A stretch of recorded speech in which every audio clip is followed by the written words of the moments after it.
Alors, Bezrat Hashem, quand Kippour tombe un vendredi soir, ça veut dire Shabbat, comme cette année. Alors là, il faut savoir, le repas qui est juste avant le jeûne, on appelle ça Souda Mafseket.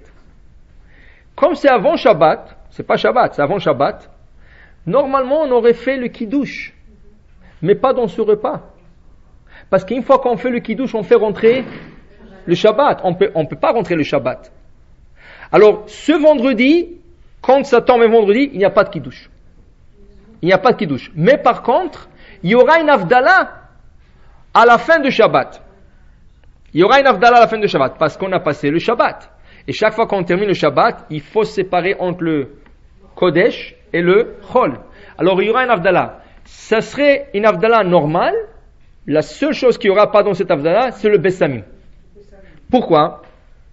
La raison pourquoi nous sentons de parfum à la sortie de Shabbat, parce que Shabbat, nous recevons une âme supplémentaire. Maintenant, l'âme, quand Shabbat termine, cette âme supplémentaire quitte. Et l'âme qui reste, l'âme qui nous accompagne toute la semaine, elle est triste. Pour réanimer un peu l'âme, on lui donne quelque chose qu'elle profite. La seule chose que l'âme profite, c'est le parfum. Elle ne peut pas profiter du manger parce que l'âme ne mange pas. Et ça, la vue, ça lui donne rien.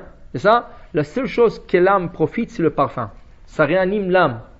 Alors, ils disent que quand Kippour tombe un samedi, il n'y a pas une âme supplémentaire parce qu'on est affligé. L'âme supplémentaire vient dans un Shabbat normal où il y a le plaisir. Or que Shabbat de Kippour, c'est pas un Shabbat de plaisir, c'est un Shabbat d'affliction.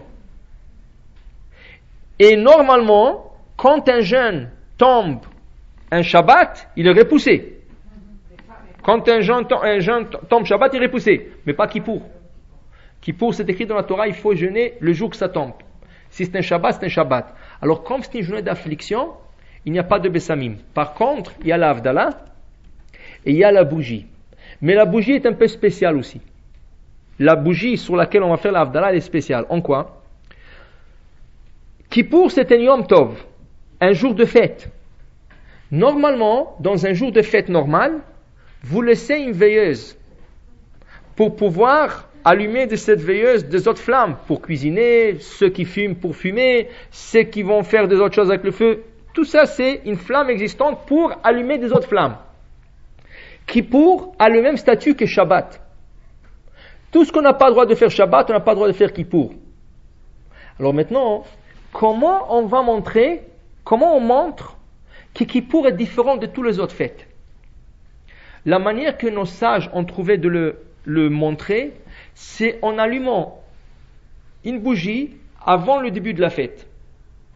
Une bougie on va dire de 48 heures pour être plus sûr. On la laisse allumer toute la fête et Motsae Kippour, à la fin de Kippour, on fait la Havdalah sur cette bougie. Ça montre quoi? Ça montre que cette bougie a été allumée depuis de la veille, mais je n'ai pas pu l'utiliser. Ça veut dire qu'on ne peut pas allumer une nouvelle bougie pour faire la Havdalah. Parce que là, une nouvelle bougie, ça ne donne rien. Il faut le faire sur une bougie qui a été allumée et on n'a pas utilisé pour montrer que quoi, je n'ai pas utilisé jusqu'à maintenant, c'est rien que maintenant je peux commencer à l'utiliser. Si vous avez oublié d'allumer cette bougie, vous ne pouvez pas allumer une nouvelle.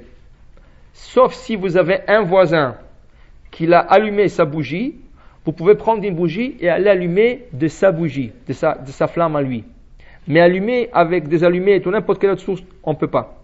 Alors vous en passez, vous faites que la Havdalah sur le vin. Boré Priya Gefen et Amavdil Ben Kodesh Lechol. Mais si vous vous rappelez, ce serait bien, vous faites aussi la Havdalah sur la bougie, Boré Meoré Aesh, et vous continuez. La seule chose qu'on ne fait pas, c'est le Bessamim. Faites-vous un signe.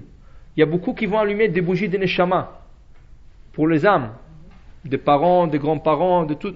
Alors, séparer une bougie un peu plus grande que les bougies de Neshama. Les bougies de Neshama sont de 26 heures. Alors, ils sont juste. Ils arrivent juste. C'est pas grave, c'est bon. Mais cette bougie, il faut qu'elle dure. Alors, elle est un peu plus grande. C'est pour ça qu'on dit de 48 heures ou de 72 heures. C'est ce qui vous arrange. Et vous la laissez là-bas et ça va vous rappeler que après vous allez faire aussi la Havdalah sur cette bougie.